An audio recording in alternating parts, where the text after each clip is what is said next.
from an undisclosed location in the Great Western Desert in the land of the free and autonomous Native American people, the 2024 presidential campaign leading it's time to return all US land back to their rightful owners. This is the Ben Zion Podcast. Techno-communism will win. To the Techno-Communism Podcast. I'm going to do the thing that I do where I talk briefly about a few articles rather than going too in-depth. Sometimes just the key bullet points and headlines are just as useful and maybe a little more interesting, better use of your time. The first of these is I use this app every day. I've said on the show before that this website, CLAUDE.AI, is not a perfect company. They are a for-profit operation in certain respects, but they are modeled a little bit more on what OpenAI professed to be at the earliest stages of that company's development. And this company, Anthropic, was started by people who left OpenAI for precisely those reasons. So they're not communists. We don't live in a communist country, unfortunately, and we don't have even the open source technology or support or use of those products, insofar as they do exist, in anywhere near the number that we should if we were going to be behaving appropriately with respect to technology. But it is still it's a better chatbot, and that's kind of what this app is about. In a lot of areas, 4 things that CLAUDE.AI can do that ChatGPT can't. This is written by Maria Diaz, August 21st, just 2 days ago. ChatGPT is often considered the best artificial intelligence chatbot available. GPT 3.5, the large language model used in the free version, was the largest and most powerful of its kind, surpassed only by GPT 4, which is available for a $20 a month subscription. The success of GPT has inspired other companies to launch their own chatbots. Bing AI, Google's Bard, Anthropic's Claude, to name a few. Anthropic, a safety and research company focused on AI, recently launched the latest version of its chatbot, Claude 2. Since then, it's become clear that this generative AI tool has advantages over OpenAI's chatbot. 4 things that Claude can do that ChatGPT can't. Read, analyze, and summarize uploaded files. You can upload a file as opposed to opening it, cutting and pasting it. There's quite a few things saving time along these lines with Claude. Adding files in a chat is Claude's definitive advantage over ChatGPT. It lets you upload by clicking or dragging.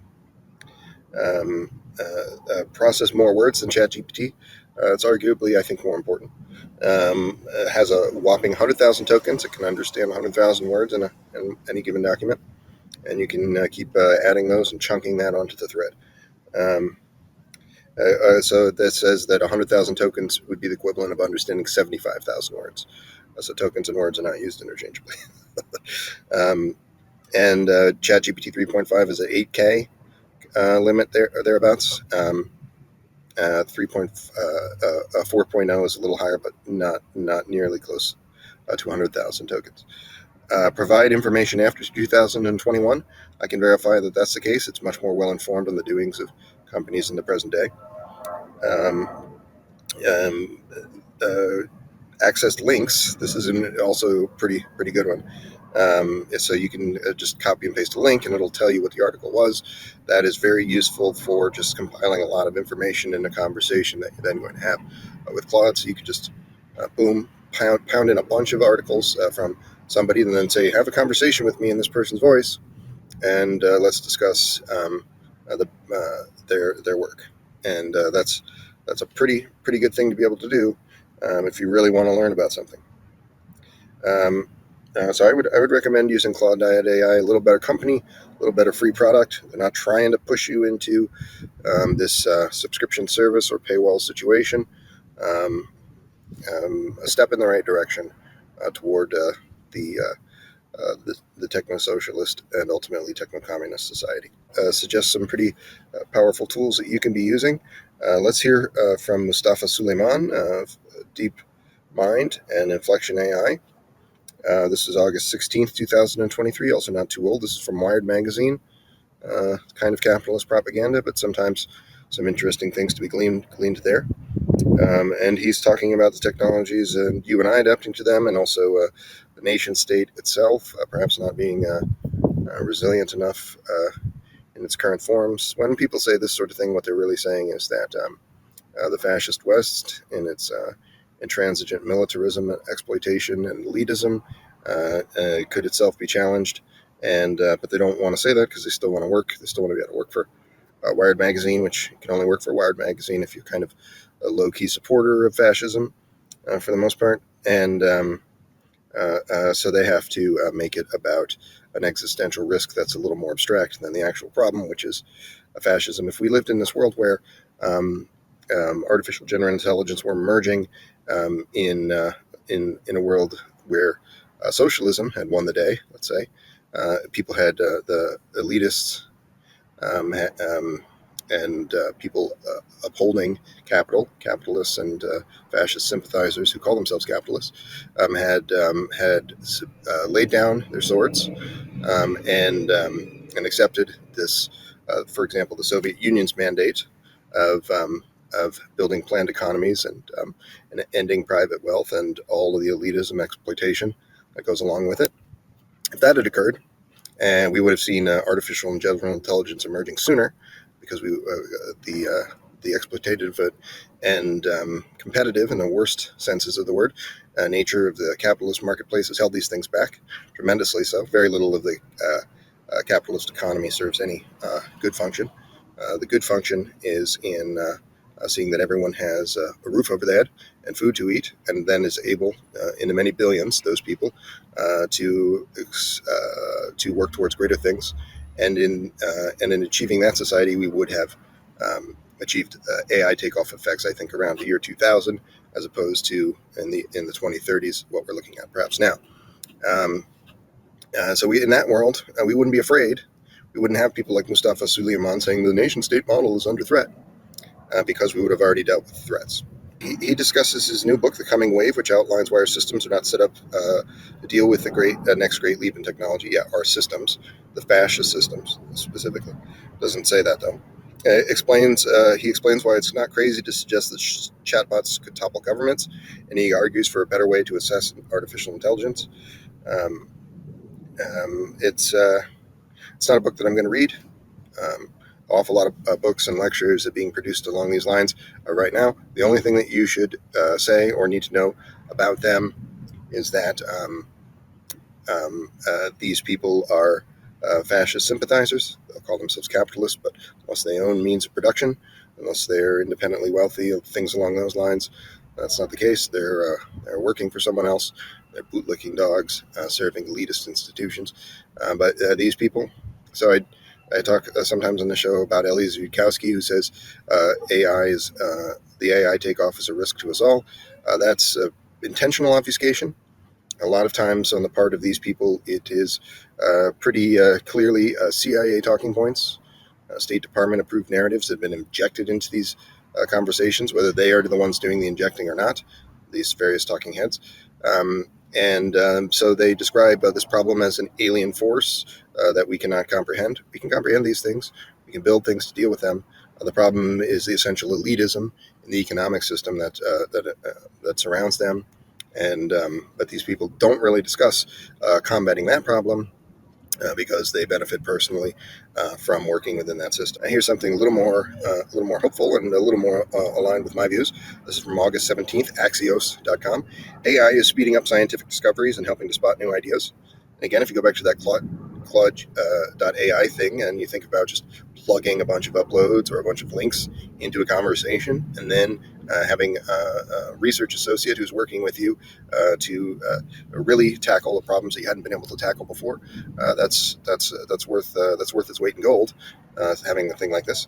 And so this is having societal effects of some significance, according to Alison Snyder of Axios Science, even in these months, even in the 6 months or so since these chatbot products of greater strength have become available. AI is propelling scientists down a path of discovery and could point them towards novel ideas they wouldn't have otherwise considered. Why it matters, the world's problem among them pandemics, chronic disease, and climate change call for scientific solutions and fast. You better believe that that's true of the latter. At the same time, discoveries that push science in new directions aren't happening as often as they once did. What's happening is algorithms are becoming indispensable tools for researchers to automate and collect data, and to explore vast spaces of candidate hypotheses to form theories. Researchers recently wrote. Yeah, you can work on a pet project. You can finish the thesis that you ran into trouble with or didn't have the time to work on.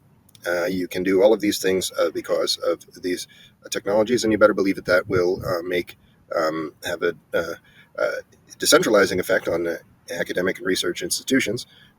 Being able to be your own staff, have your own staff, means that you don't have to beg for money from other people as much. It means that you don't have to work for fascist adjacent institutions. You don't have to be beholden to someone else to the same degree.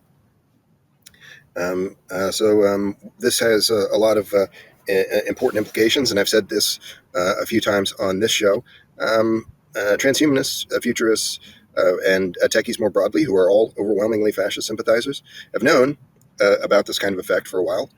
I remember having a conversation about the first version of GPT before it was common knowledge with someone who was working in this field, a half a dozen years ago, and them basically saying this is coming down the pipeline. So futurists and tech bros have speculated on this sort of thing before. Unfortunately, most of these people are bootlicking dogs, fascist sympathizers who call themselves capitalists, and unfortunately, there's also a great deal of influence, of a more direct kind, on the part of three-letter agencies, like the kind of influence that's more or less the organizing principle of my former party, the United States Transhumanist Party, who I had denounced as I came to realize this, and came to realize that their response to the coronavirus outbreak and the many millions of deaths that since happened is by their strategies. They supported them, those deaths. These are murderers, but this is a problem across tech, not just specific to that one organization or to people who call themselves futurists. That is them being overwhelmingly fascist sympathetic and under the influence, so to speak, of fascist organs, three-letter agencies, CIA cutouts, organizations that are not generally regarded as CIA cutouts, like right-wing think tanks, but nevertheless have all of those elements. You can't kick a hacky sack in a room full of people from the Transhumanist Party and not have it land at the feet of somebody who fits those descriptions, either a right-wing think tank rat or a cop, a literal cop. That's pretty unfortunate, and it's unfortunate for you, not just for people who are tech obsessives. It's unfortunate for you. Just consider this: that in the maybe 8 months or something that you've been thinking about more about an AI takeoff resulting from advanced machine learning and its societal effects. These people have been thinking about it for a decade or more, and so they've been aware, for example, that advanced computing paradigms could lead to, say, ending many of the problems of aging and decrepitude, and maybe ending many other diseases besides, leading to the possibility of unusually long lifespans. So they have known all of this, but rather than use that knowledge for good by advocating for building a public health service that treats aging as a disease and is better situated to treat other diseases because of this richer understanding of the use of more powerful computing systems. What they have done is helped to uphold the for-profit death care system that's responsible for many millions of dead even before the coronavirus outbreak. Overwhelmingly, tech people support for-profit healthcare, and the ones who don't, who will say that they don't like for-profit healthcare, they still invest in for-profit healthcare entities. They're not taking revolutionary action to end that. They're not even generally voting for people who would realistically end that. So it's bad news for you that the only people who have thought about this sort of thing for the last few decades are people who have effectively fought for the opposite, fought for systems. And healthcare is not the only area wherein for-profit mechanisms cause greater death and human misery. Almost any area this could be said, but particularly areas to do with taking care of human beings. So housing, is operated. There are slumlord billionaires in great number in the U.S., including one who was president, and there are these abominations should not exist. There should be a housing authority. In contrast, there should be a housing authority that guarantees housing to all. There shouldn't be many millions of privately owned or bank owned, also privately owned homes sitting empty while there's a million plus people living on the street. They say that number in the United States is under a million, but that doesn't include all of the people living out of their cars.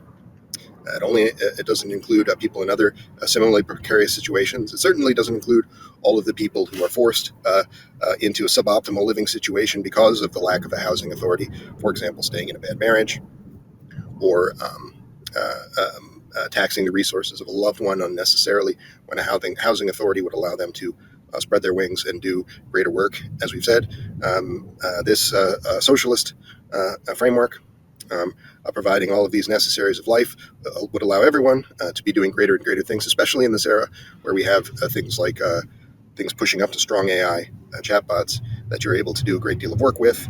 That creates a greater potential for fulfillment of people if the wolf is not at the door, which for many Americans, 70% of people, in fact, in this country, they're not earning a wage that's high enough. They don't have these other protections like a public health service or housing guarantee, so that they're not able to pursue their better things, their real interests.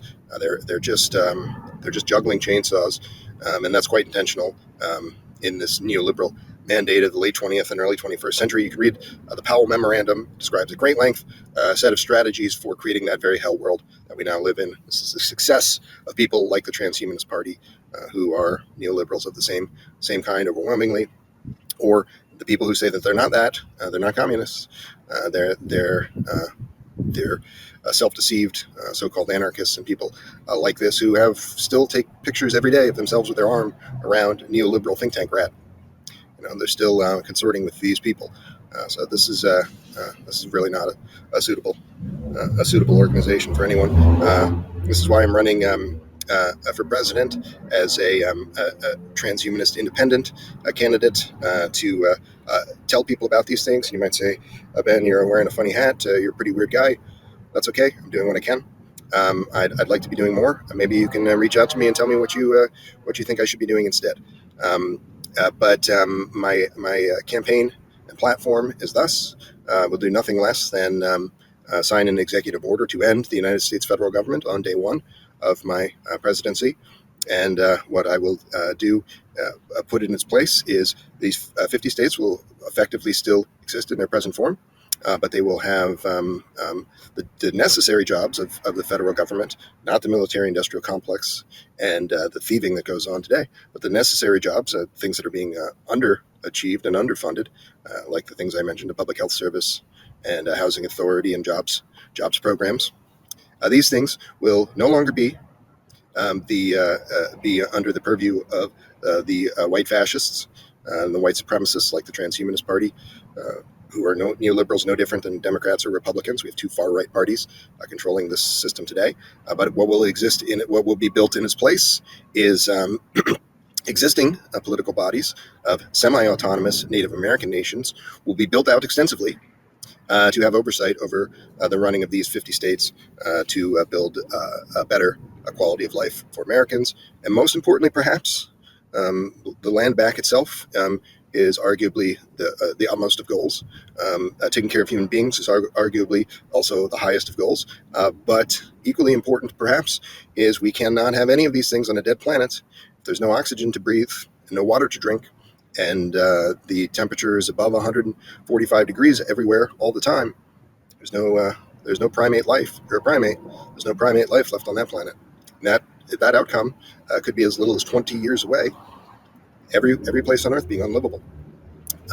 So we need to end this federal government because we need to end this trillion-dollar abomination in the form of the military-industrial complex, which is the world's worst polluter. But of course, it's much worse than that because that mafia in the form of the military-industrial complex and U.S. Military hegemon protects other super polluters. You can give many examples. This was the anniversary of the United States overthrowing the Iranian government in conjunction with the UK in 1954. That anniversary was just a few days ago, and that's one of the first examples of one of the first modern examples of this abomination, the United States military fascist and Western military fascist operations overthrowing a people's government.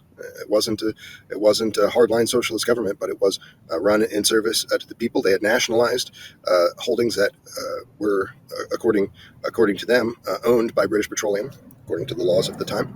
And British Petroleum, one of the super polluters to this day, was then prevailed upon the United States to overthrow this government and take these holdings, arguably setting in place a set of domino effects wherein the Middle East continued to be destabilized by these very forces. This is the United States has sown chaos and in turn sown fascist institutions in almost every way that it can at almost every turn. In the last century, the United States has been the seat, the center of global anti-communism, global fascism. Anti-communism and fascism are the same thing. So this example of Iran is one of many, many, many examples in living memory of the fascist U.S. not only being the worst polluter in the form of its military-industrial complex, but protecting other super polluters and creating the conditions wherein the death of the planet is accelerated. It's really not a suitable situation. It's why you should support not just the action that I've described as electoral strategy for dismantling the United States, but direct revolutionary action against the fascist West, the United States, in every way that you can work with people to come up with a plan to do that. Your life hangs in the balance. You have no choice but to do so. One more, maybe a few more. This is a little bit more fascistic language and criticism of the fascistic language to do with AI. This is from Rachel Shin and Nick Lichtenberg. This is from August 13th, so a week and a half ago. AI, a new superhuman, and the fourth industrial revolution is just the latest revival of Friedrich Nietzsche's Superman concept. Yeah? You're not familiar, the use of that word Superman is a more pejorative than perhaps a pop culture use of it. Man is something that shall be overcome, the German philosopher Friedrich Nietzsche wrote in his 1883 classic, Thus Spoke the Zarathustra. A man is a rope tied between beast and Superman, a rope over an abyss. What is great in man is that he is a bridge and not an end. So this is the context of tech accelerationism and accelerationism more broadly. For most of these people, they view transhumanists, most particularly, do not have a great deal of respect for not just human dignity or humane economic system, but for the human being at all. So they view this human being as a stepping stone toward something else, a dangerous set of ideas. And I am a Marxist tech accelerationist, so I hope to make an argument that this kind of outcome of uplifting the human form can be achieved without this crypto-fascism, without this building out to an even greater degree the fascist system that already exists, that the Western world forces upon everyone else, led by the United States, as I alluded to. If you are a Marxist or a revolution-minded person of another stripe, and you say, Ben Zion, I don't think that it's possible that you can be a tech accelerationist and be a Marxist or a person like that, I will say, thank you, sir. Can I have another? Because the criticisms are better articulated than the views of other tech accelerationists who are basically all crypto-fascists to a man, or about 1 in 1,000 of them perhaps not fitting that description. If you want to hear about Nietzsche, you can do your own reading. I'm not going to discuss his horrible ideas too much, but this Übermensch concept is it has become very much an influence on these accelerationists and tech bros and futurists who more or less dominate Western tech world, so much so that you could say that technology in the West is just a wholly owned subsidiary of the military, the U.S. fascist military-industrial complex, and they create these ideas that seem to be separate from that. In some ways, seem to be anti-establishment, but what they don't do is present a real challenge to that world-killing system. That's why all of these people, essentially almost all of these people, are crypto-fascists. We'll contrast that to conclude with a story from the Jacobin, not a terrible magazine. Much better than almost every other magazine that I read from. So I'm glad to look at their stuff. There's still some problems with them. Sometimes they have op-eds that seem to be pro-Democrat. They're not really the most revolution-minded entity, but the writing is pretty consistently Marxist, and so I can recommend it. This is also from August 16th, earlier in this month. Star Trek gave us a utopian vision of an egalitarian post-capitalist future by Simon Tyree. Let's see if this meets my definitions of good representation of Star Trek communism. Unlike many classic works of sci-fi, Star Trek offered an optimistic vision of humanity's future, one where democracy triumphs. Already getting into some weasel words here. Exploitation is ended and everyone's material needs are met. And there's not a lot of suggestion that the Star Trek universe is occurring in a democratic system, but it's some kind of more advanced system, a more egalitarian system, but there's not a whole lot of discussion of the representation there. It's the year 2364, and a tatty old space shuttle containing former Wall Street capitalist Ralph Offenhouse, who was cryogenically frozen in 1992, had just been discovered floating through space by a starship called the Enterprise D. Upon waking, Offenhouse discovers that although science has found a cure for his previously terminal illness, his bank accounts and investments have all gone. To his horror, not even his beloved Wall Street Journal has survived the ravages of time. Oh heavens, not the Wall Street Journal. A lot has changed in the past 300 years, the ship's captain Jean-Luc Picard tells him. I love this episode. People are no longer obsessed with the accumulation of things. We've eliminated hunger, want, the need for possessions. We've grown out of our infancy. It's particularly striking that in a genre that trends toward bleak dystopian futures, Star Trek is an outlier in science fiction for offering an optimistic vision for humans' future. In fact, while it's maybe an overly simplistic to say that Star Trek depicts a socialist society, its utopianism owes much to the ideas of Marx in that it imagines a future where collectivism triumphs, money is obsolete, and every need is met. Every material need. Emphasize material. I'll skip that. This idea that to say that Star Trek is socialist is simplistic is itself, I think, a Western capitalist apology, because the show was created by Gene Roddenberry and many other influential creatives, varying to some degree, varying ideologies. But Gene Roddenberry created this thought experiment. He was directly inspired by a Marxist ideology known as posadism, which more or less approximates the view that is described in First Contact with the Vulcans. And although the posadism may sound outlandish for having that contact with aliens conceit, it is otherwise very consistent with more orthodox Marxist-Leninist viewpoints. So it has that one conceit, but not too many others. So this story was created by somebody that's making an homage to this specific outcome, the posadist worldview. So how could you possibly say that it's not then socialist if if it was written in that way, and it's more or less mirrored that, and it's maybe going off track here and there a little bit. It's now controlled by a mega corporation that hasn't probably helped in just continuing to distill these ideas, but the idea that it's not socialist is laughable.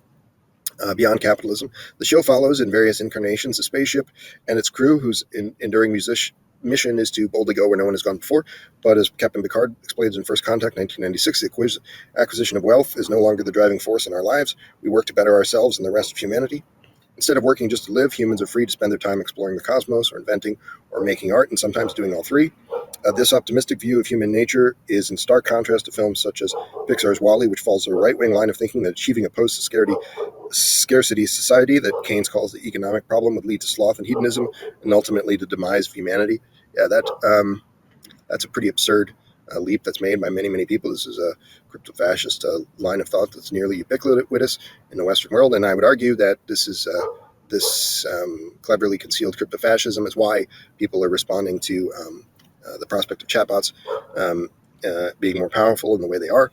As discussed in an earlier article in this conversation, you can now pursue your dream project, intellectual or otherwise, because of these things. And just the mere fact that you would do that and not just turn into a drooling idiot at the prospect of greater automation kind of discredits this common fascist trope. In Star Trek, geopolitics is a thing of the past. Instead, there's a United Federation of Planets, a United Nations-inspired organization founded on the principles of liberty, equality, justice, progress, and peaceful coexistence, which is dedicated to the pursuit of knowledge, the universal enfranchisement of sentient life. It is a world in which economic conditions allow each person to contribute to society according to their ability and consume according to their needs. It's worth noting here that Star Trek is a product of a political era that preceded post-Fordist neoliberal conditions when different futures were not only imagined but contested. The Star Trek, the original series, aired between 1966 and 69, a fertile period for the political imagination in spite of great unrest. Gene Roddenberry, Star Trek's creator, certainly subscribed to this optimism. He believed that humanity, rather than being doomed to self-destruct, was destined to evolve out of our political myopia. It was thanks to Roddenberry that the original series, though dated by today's standards, was ahead of its time with a multinational, multi-ethnic, and multi-gender crew. And you won't really find other shows from 1966 that are still spark popular imagination, are still even regarded as being very relevant or coherent for the most part. Famously, the show featured the first ever televised interracial kiss in an episode banned by the BBC. And Martin Luther King once said that Star Trek was the only show I and my wife Coretta will allow our 3 children to stay up and watch. And that's a pretty solid endorsement coming from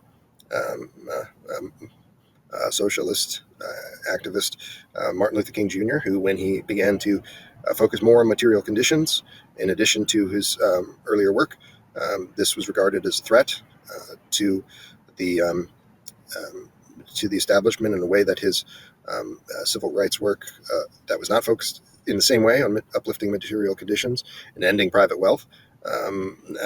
This arguably was viewed as such a threat that this is what led folks like John Birchers to orchestrate his death.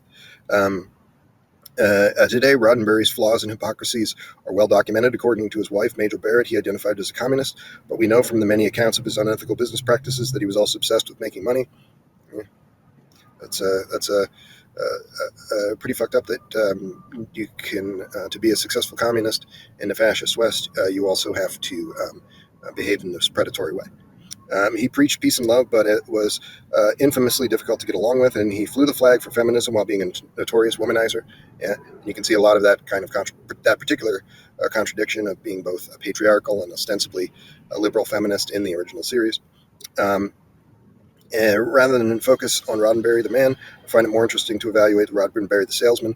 When the show aired, there was widespread unrest. The United States was torn apart by race riots and anti-war protests, and the then very new and horrifying threat of nuclear Armageddon loomed large on the horizon. But rather than offer an extrapolation or exacerbation of those conditions, as culture is prone to do, very, very prone, Roddenberry saw the appeal of a brighter future. Perhaps he recognized this appeal because he knew better than most how awful humans could be. The politics of technology. When the show was rebooted in the 1980s, the political horizon was narrowing.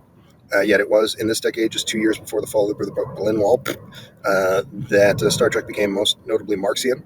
This is all thanks to the introduction of a replicator, a 3D printer that can create anything out of recycled material, thus solving the problem of scarcity. So far, so science fiction.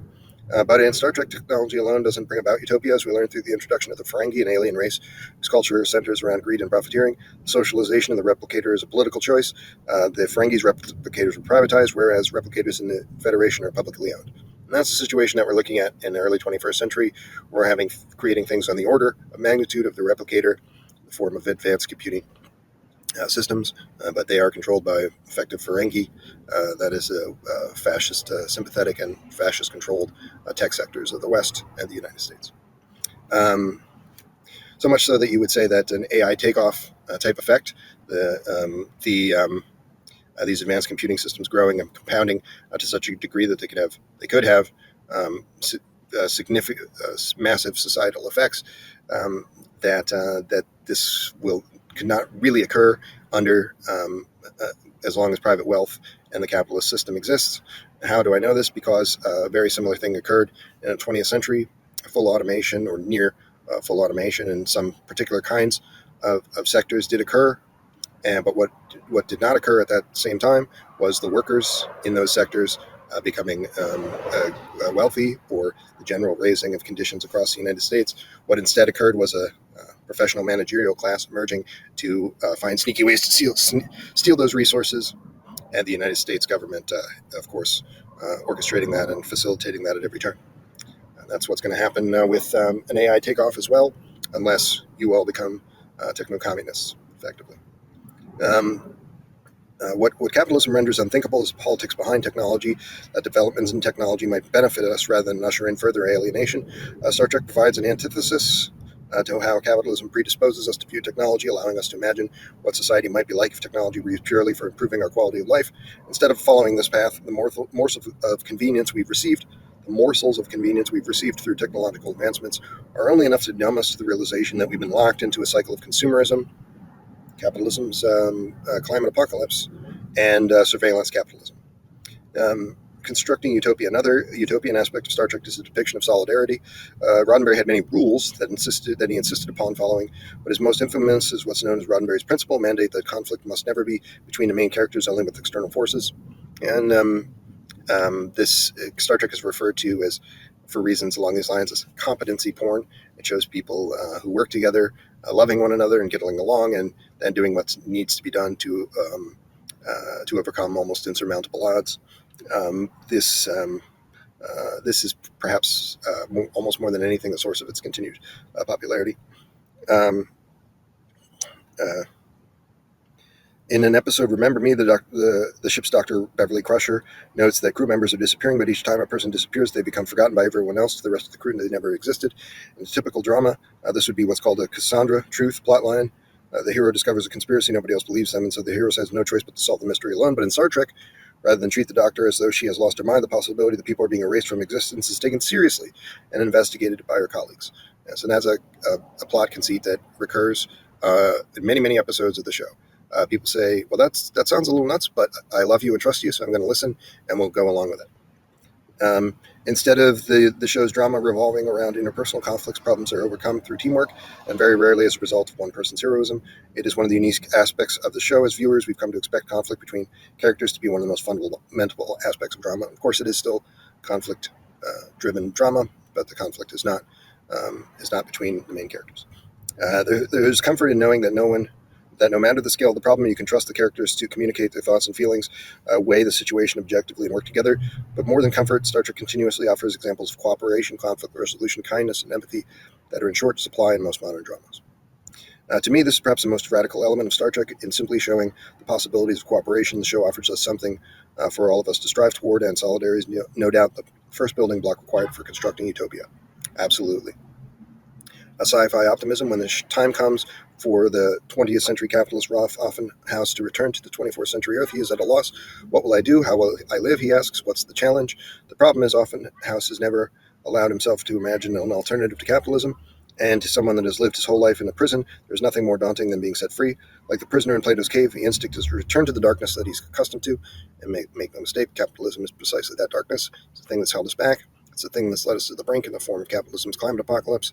And the only chance that we have of surviving as a species without billions and billions dying is to do away with these fascist sympathies, to do away with these elitist institutions, and to leave capitalism in the dustbin of history where it belongs. In a sense, we are all off in house. We might not all suffer from this peculiar strain of capitalist Stockholm syndrome, but we all naturally struggle to imagine an alternative way of living. We all live under the same political system that snuffs out any threats to its existence by design, and it becomes harder to imagine an alternative each day that the system entrenches itself deeper into our lives. Here lies the power of Star Trek. It's easy to dismiss utopian science fiction as escapist, although capitalist escapism is a lower form of art than realism. But what good does the constant reminder that everything is bad do for society? Negativity is hardly inspiring, and besides, as Gene Roddenberry recognized, politicians take note, optimism sells.